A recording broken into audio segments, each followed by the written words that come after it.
Et si les coups d'État faisaient les meilleurs présidents ?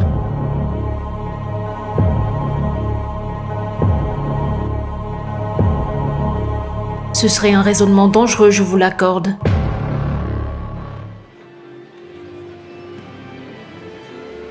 Pourtant ici, au début d'un mois ensoleillé de septembre, en Libye, un jeune colonel fringant apparaîtra à la face du monde comme le chef de la nouvelle république arabe libyenne, Mouammar Kadhafi.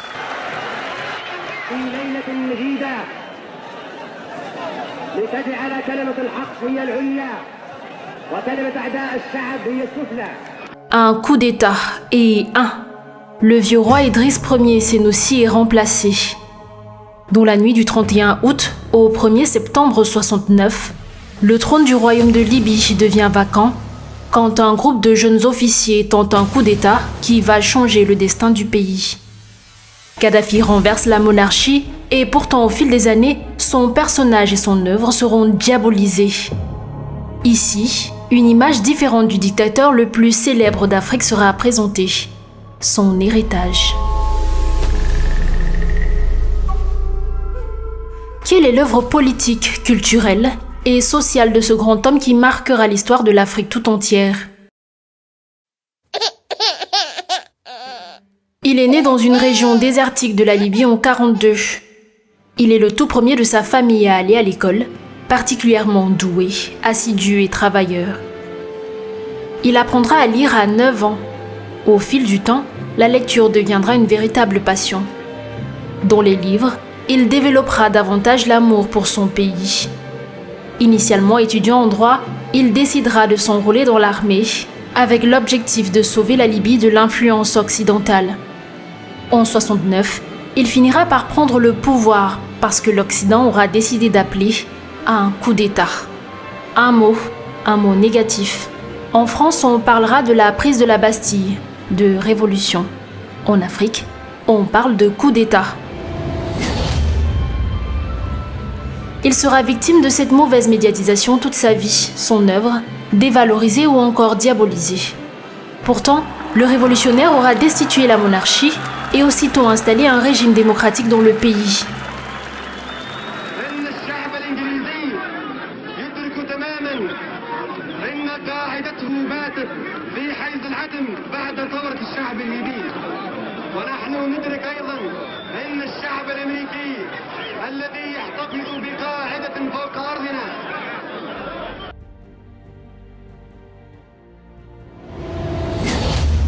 « 42 ans au pouvoir, Mouammar Kadhafi réussit à expulser les Italiens et les Américains et à reprendre le contrôle des ressources du pays, le pétrole.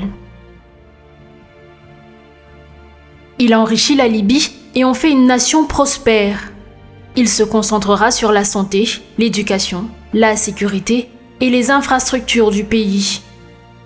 Il rend la Libye tellement prospère que l'école en général et l'université y sont gratuites, avec un accès illimité à Internet.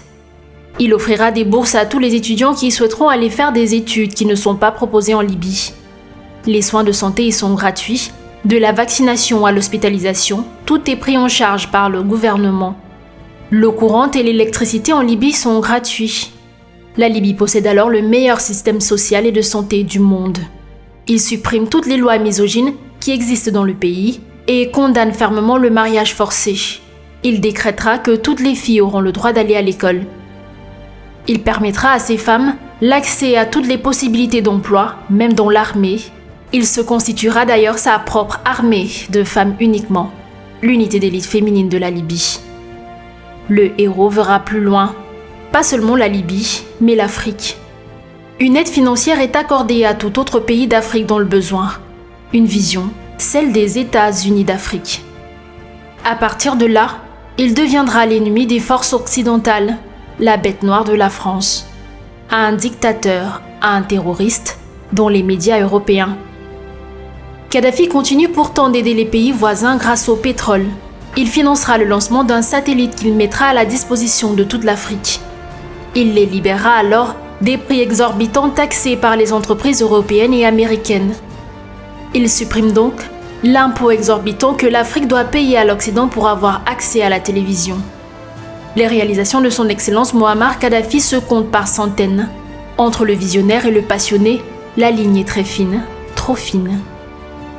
Sa liaison dangereuse avec le président français lui aura coûté son rêve de voir un jour l'Afrique s'unir.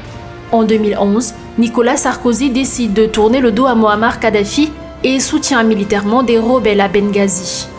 Un mois plus tard, il sera tué dans la ville natale de Sirte par les rebelles, une conséquence de la volte-face française. L'héritage d'un héros, peint pendant plusieurs années selon l'angle médiatique français, à un terroriste, à un dictateur et peut-être même le meilleur.